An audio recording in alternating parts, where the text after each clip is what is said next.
everyone, welcome to week 27 of 12 Months or Less. We are in a brand new month, the month of July, and this month we are really focusing on becoming the best versions of ourselves. So the less more is less unhealthy habits, more care and consideration for our body.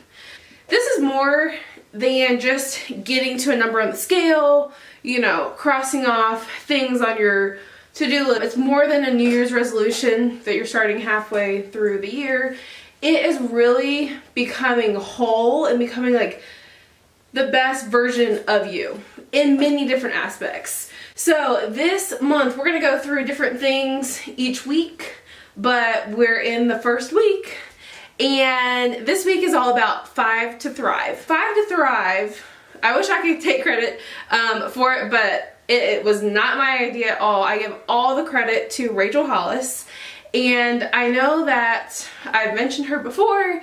She has really played a big role in my life over the last couple years on just getting me to think in different ways. And if you haven't read her book, Girl Wash Your Face, go get it. It's really life-changing just hearing her story and how she's overcome things to become the best version of her. And the reason why I bring her up is last year, let's see, October, November, December, yeah. So in September, she came out with this challenge called The Last 90 Days. And her big thought and notion behind it is we have 3 months left in the year, 90 days.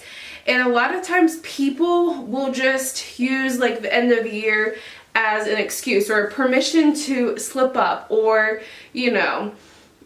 do things that are not healthy and get out of their healthy habits because they know the new year is coming and they can just set a New Year's resolution and get away with all of that. So she created The Last 90 Days, and in that you are to practice what she calls 5 to Thrive. So I'm bringing that concept over here for this week, and I definitely encourage you to do this week and then some. Whether you want to do it this month or carry it over into the next couple months like another 90-day challenge, but really this practice should be with you throughout your life. What is 5 to Thrive? I'm so glad you asked. The 5 things that we are going to do are, number 1, wake up 1 hour earlier. So this little the early bird gets the worm. Yeah, that's gonna be us. And we're gonna use that hour for ourselves. So whether you want to go on a run, pray, meditate, write, just get up and, watch the sunrise, listen to the birds chirp, play with your dog, whatever it is, you're gonna get up 1 hour earlier and use that time for you.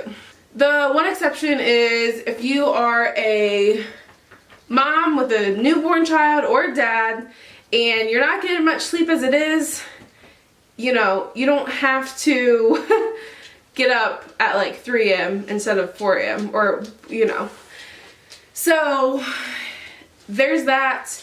If your schedule just doesn't allow to get up an hour earlier, the big thing here isn't the waking up 1 hour earlier. The big thing here is using that hour for yourself. So that is number 1.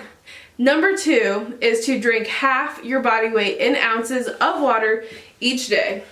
So if you weigh 200 pounds, your goal is to drink 100 ounces of water. This is my fancy dancy Yeti. I take it with me every single day to work or wherever I go. And so it's nice and big so I can get a lot of water consumption in. So yeah, find a reusable cup, like our less waste month, and get your water in. I'm a little thirsty, I'm gonna take a sip. Okay, that's number 2. Number 3 is to move your body for at least 30 minutes every single day. This can be the same thing every single day. So last year when I did the Last 90 Day Challenge, I was on a running streak. So I was trying to see how many days in a row I could run. So my movement for 30 minutes was running. and I made it to like day 121 or something. It was up in the hundreds, and it was great. But I realized that I really liked mixing things up from time to time.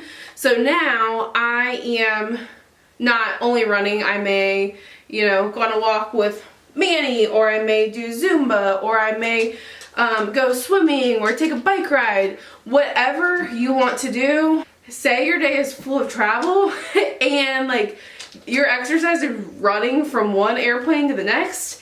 I mean, sometimes you just gotta do what you gotta do. But making sure you're getting in the habit of getting your exercise in. I mean, you could be jumping on the trampoline with your kids. Anything that gets your body moving. So that is number 3. Number 4 is to give up one category of food. And you have to do this for 30 days, and you cannot cheat one time. And the whole purpose of this is if you can give something up for 30 days, you can really give it up for a lot longer. When I did 90 days, I gave up, since it was 3 months, I gave up fast food, or I think the first thing I gave up was pop. So I gave up pop, and then fast food, and then sweets. And to be honest, I don't eat or drink a whole lot of those things anymore. The one that was like a big impact was fast food. I don't do it anymore unless I'm in a pinch. And it's really phenomenal because like you're training your body in this way. Like if I can give up, you know, a Coke for 30 days, I can do away with that. So it's not saying that from time to time then thereafter you wouldn't have, you know, Diet Coke with your pizza, but you're really focusing on that, and you do not cheat. Do not say, oh, it's a cheat day, I can have this item. Do not do it, because you're gonna fall into a slippery slope where then that is all you go back to. On that note, I am doing the Whole30 this month. I'm starting on July 2nd. This is not me saying that you have got to do the Whole30, but there is a lot of things that you are giving up doing the Whole30 because you're retraining your brain to take like the emotional side of like your attachment to food out of there. So I'm giving up, well, obviously pop and sugar, but I'm also giving up dairy. I like love cheese, so that's going to be very hard for me. Giving up grains, and there's a lot of things that I'm giving up, but there's a lot of things that I get to eat, and I'm super excited. It's going to be very challenging, but I'm very excited because I think it's going to be very rewarding, and I'm training my brain to not reach for those foods. The 5th and final 5 to Thrive item is to, let me get my journals, and writing down 10 things you're grateful for every single day. And I'm not talking about the big things. Like I feel like we are all grateful for our friends and our family and our job and, you know, life. But it's really looking at the little things, because when you look at the little things, you really have appreciation for everything that's in your life. And it changes your attitude from being this like negative Nancy to this positive Polly. And I'll read you a couple, that I have in here. Warm enough that my washer fluid sprays in my car. This is back in February when it was super cold. Phone call with my grandma. Realizing I have the weekend off. Rain is a good thing. Morning kisses from Justin. A working dishwasher. An 8-minute run of show call. Usually those take an hour. So little things, like a good night's sleep. It's really going through your day and looking for, looking for those moments, so then you can show gratitude throughout the day. It's just gonna make you a happier person all around, and give you a different perspective on life. Like I said, I did the last 9 days last year, and these principles I've still like adopted a little bit into, you know, carry them over into the year, here and there. But I'm really excited to get back on track and start these up every single day. And it doesn't mean you're perfect. There's going to be days when you don't get to everything. But your goal is to do each of these things every single day. And that's what 5 to Thrive is. Get your 5 things in. Let us know how it goes.